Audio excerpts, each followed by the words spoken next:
Hola, ¿qué tal? Mi nombre es Itamar Barroso y a continuación vengo a realizar mi video explicativo referente a la asignatura de Electrotecnia 1, la cual la curso en el Instituto Politécnico Santiago Mariño a través de la plataforma Saya. Bien. Principalmente empecemos definiendo lo que es una carga eléctrica. La carga eléctrica es una propiedad de las partículas subatómicas, como los electrones y los protones. Por lo general existen cargas eléctricas positivas y cargas eléctricas negativas. Entre las positivas tenemos a los protones y a las negativas tenemos a los electrones.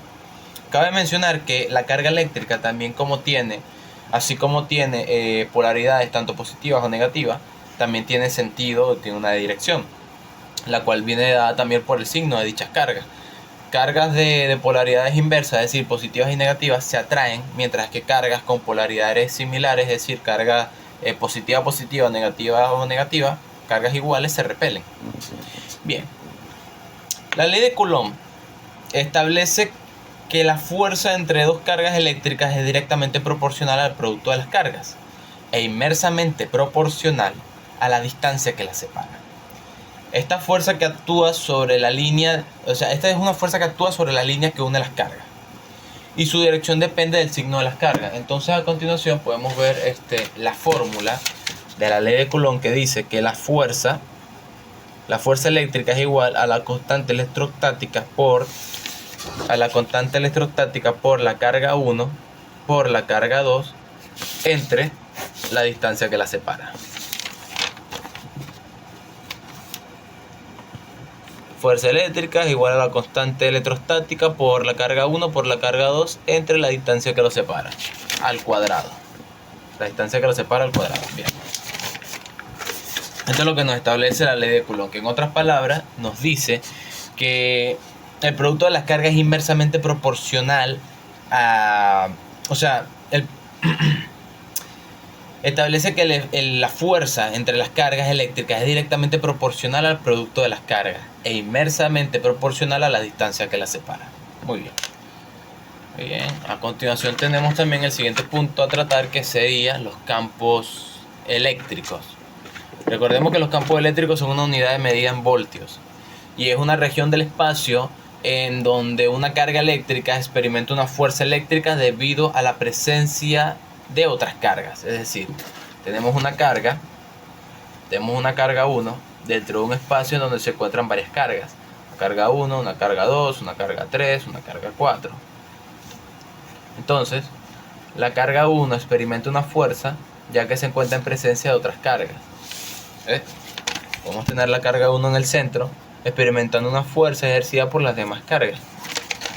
Esa fuerza que está ejerciendo las demás cargas la podemos denominar como un campo eléctrico, que es la región del espacio donde una carga eléctrica experimenta una fuerza eléctrica debido a la presencia de otras cargas. El campo eléctrico se representa mediante líneas de campo que indican la dirección y la intensidad de la fuerza en cada punto. Luego de esto podemos conversar lo que es el potencial eléctrico. El potencial eléctrico es una magnitud escalar que se utiliza para describir el estado de la energía eléctrica en un punto en el espacio.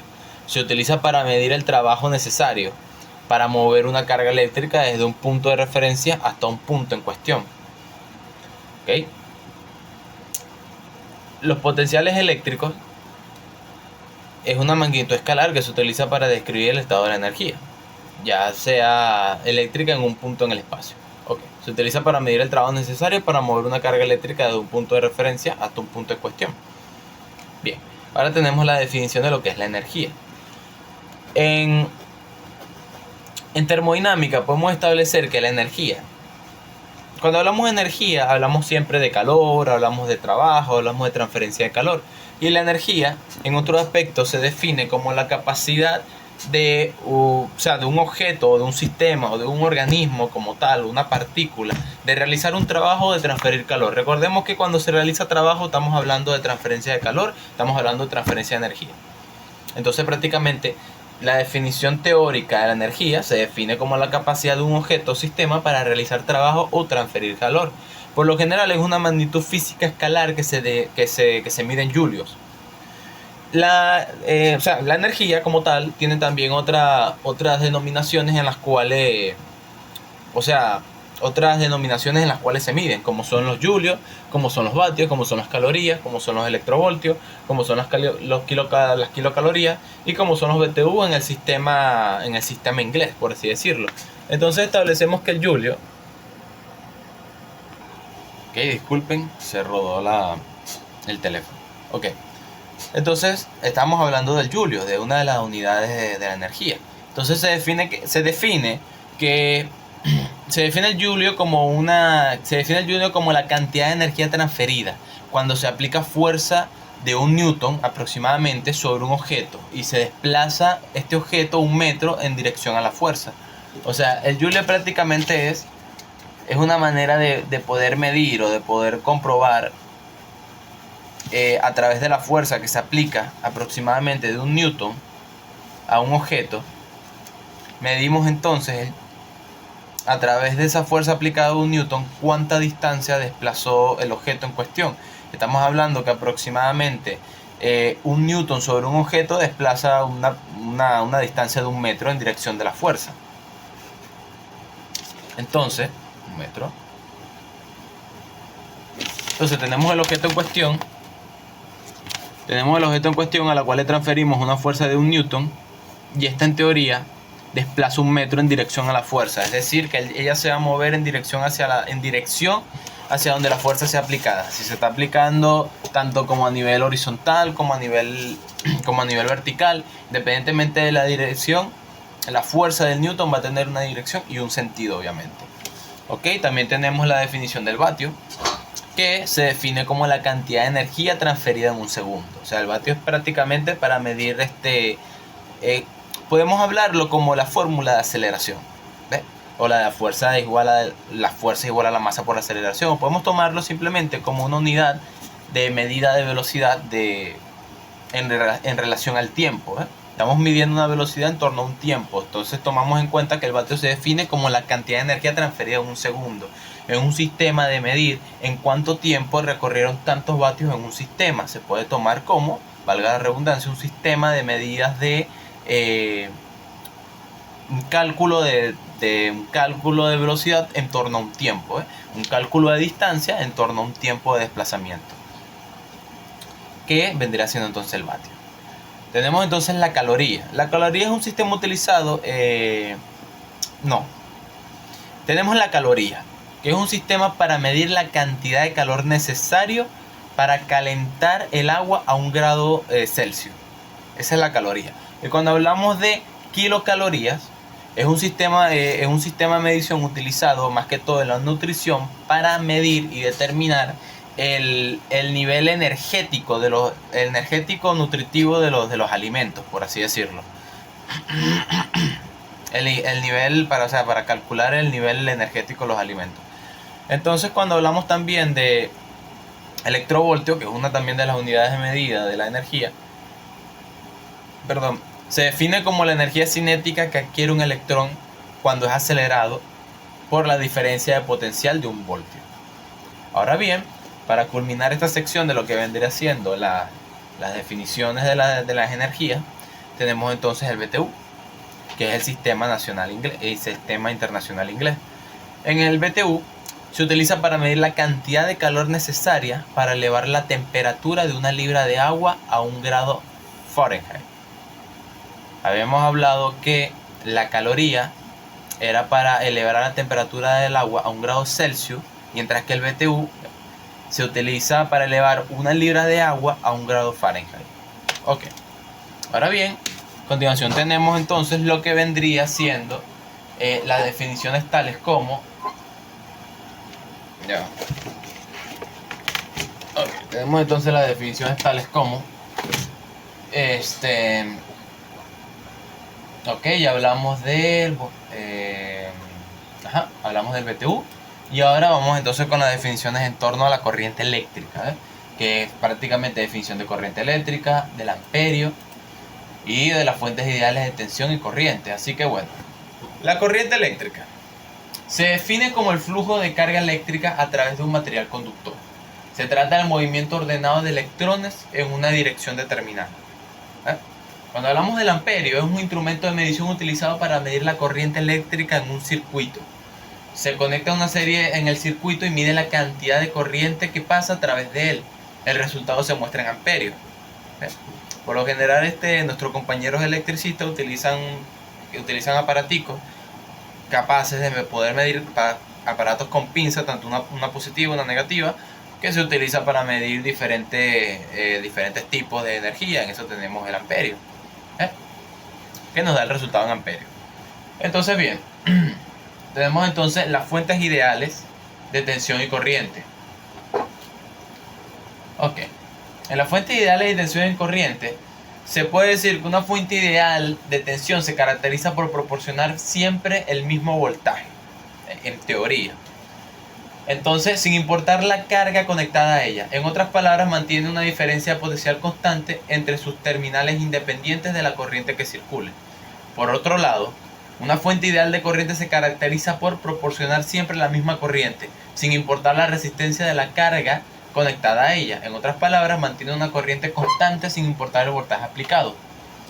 Se considera ideal, porque estamos hablando prácticamente a un nivel ideal teórico, en donde esta corriente va a proporcionar siempre el mismo nivel de voltaje, cuando en la práctica es muy extraño encontrarnos con este tipo de situaciones, ya que siempre hay variaciones por pequeños inconvenientes o por pequeñas circunstancias que varían el voltaje en dicho sistema.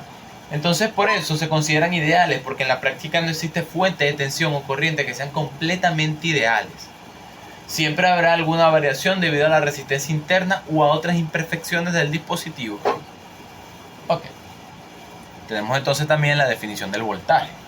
El voltaje es una medida de la fuerza o presión eléctrica que impulsa la corriente eléctrica en un circuito. Se mide en voltios y representa la diferencia de potencial eléctrico entre dos puntos de un circuito. Tenemos la definición de un voltímetro, que es un instrumento de medición utilizado para medir el voltaje eléctrico. Consiste en un dispositivo que se conecta en paralelo al circuito, el cual se requiere medir el voltaje. El voltímetro posee una escala graduada que muestra el valor del voltaje en la unidad correspondiente. Estamos hablando de las unidades, prácticamente el aparato en cuestión que se mencionó hace poco, el cual es un sistema en donde tenemos varias unidades correspondientes de medida, el cual tenemos el amperio, el voltio, el ohms. Tenemos varias formas en cómo expresar ese voltaje a través de las unidades requeridas o en las cuales se desee saber su valor. Entonces, bien, el uso principal de un voltímetro es medir la diferencia de potencial o el voltaje en un punto específico de un circuito. Esto permite verificar si el voltaje es adecuado para el funcionamiento correcto de los dispositivos conectados a ese punto. Ok, ahora bien, tenemos las definiciones entonces de la ley de Ohm. Que la ley de Ohm establece que la corriente fluye a través de un conductor eléctrico. Es diferente proporcional al voltaje aplicado e inversamente proporcional a la resistencia del conductor. Esto se puede expresar matemáticamente mediante la siguiente fórmula, que la tenemos aquí a continuación. La fórmula de la ley de Ohm establece,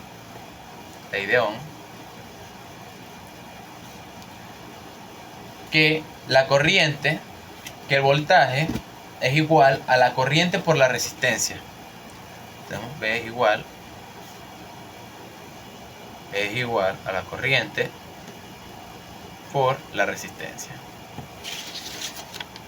Ya la tenemos expresada a través de la siguiente fórmula. Voltaje es igual a la corriente por la resistencia. Cuando hablamos del triángulo de Ohm, es una representación gráfica de las tres variables, voltaje, corriente y resistencia, relacionadas mediante la ley de Ohm. El triángulo se forma colocando la fórmula de voltaje sobre la de corriente y la de resistencia. Las tres fórmulas derivadas de la ley de Ohm son la fórmula del voltaje, que es la que la acabo de mostrar, en donde el voltaje es igual a la corriente por la resistencia. Esta fórmula se utiliza para calcular el voltaje en un circuito eléctrico dado el valor de corriente y la resistencia. Tenemos la fórmula de corriente, en donde la corriente es igual al voltaje entre la resistencia, o sea, son prácticamente despejes. Tenemos entonces, ya le expliqué la fórmula de voltaje, tenemos la de corriente, que es igual, la fórmula de corriente es igual a la resistencia entre voltaje, a la corriente entre voltaje entre resistencia. Esta vendría siendo entonces la fórmula de la corriente. La corriente es igual a o sea, corriente es igual al voltaje entre la resistencia. Prácticamente es un despeje de la primera fórmula que vimos de la ley de Ohm. Y esta fórmula se utiliza para calcular la corriente en un circuito eléctrico dado el valor del voltaje y la resistencia. Tenemos la fórmula de la resistencia, que vendría siendo resistencia es igual a voltaje entre corriente.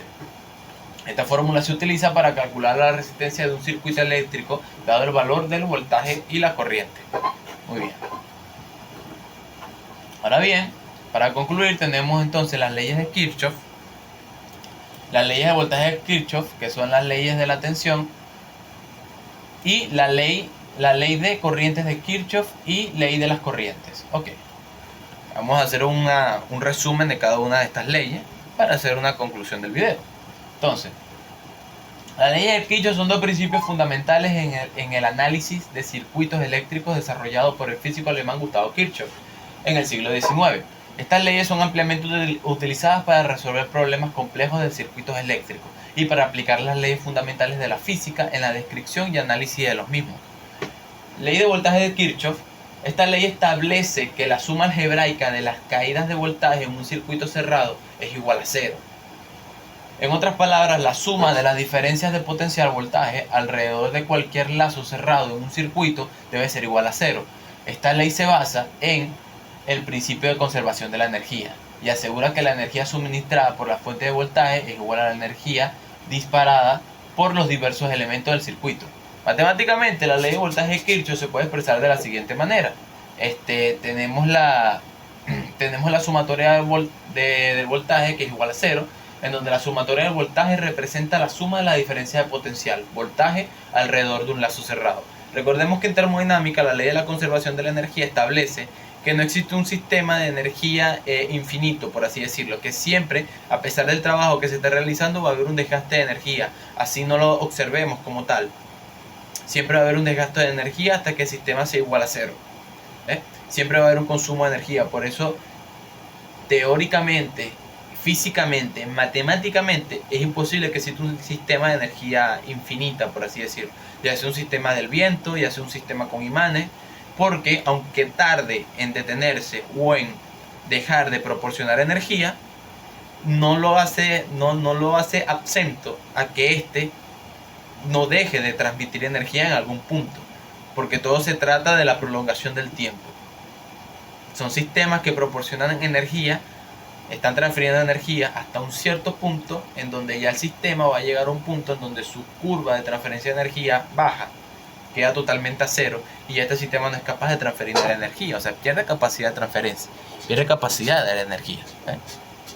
Bien, ahora para concluir tenemos la ley de las corrientes de Kirchhoff, que esta es la ley de las corrientes. Esta ley establece que la suma algebraica de las corrientes que entran y salen de cualquier nodo en un circuito debe ser igual a cero. En otras palabras, la suma de las corrientes que llegan a un nodo debe ser igual a la suma de las corrientes que salen de ese mismo nodo. Esta ley se basa en el principio de la conservación de la carga eléctrica y asegura que la carga total entre cada uno de los nodos es igual a la carga total que sale del mismo. Ok. Muy bien. En resumen, se puede decir que la ley de voltaje de Kirchhoff establece que la suma de las caídas de voltaje alrededor de un lazo cerrado es igual a cero, mientras que la ley de corriente de Kirchhoff establece que la suma de las corrientes que entran y salen de un nodo es igual a cero. Estas leyes son fundamentales para el análisis de los circuitos eléctricos y son ampliamente utilizadas en el campo de la electrónica en general. Muy bien. Aparte de este video estaré juntando lo que vendría siendo los ejercicios matemáticos que corroboran cada una de estas leyes, para así expandir un poco más el conocimiento, tanto práctico como teórico. En el documento de Word estaré dejando los links y aparte los ejercicios anexados que lo podrá ver el profesor a través de la plataforma Saya. Entonces ha sido un gusto, me despido. Por aquí Itamar Barroso presentando el tema de Electrotecnia 1 referente al video educativo. Hasta luego.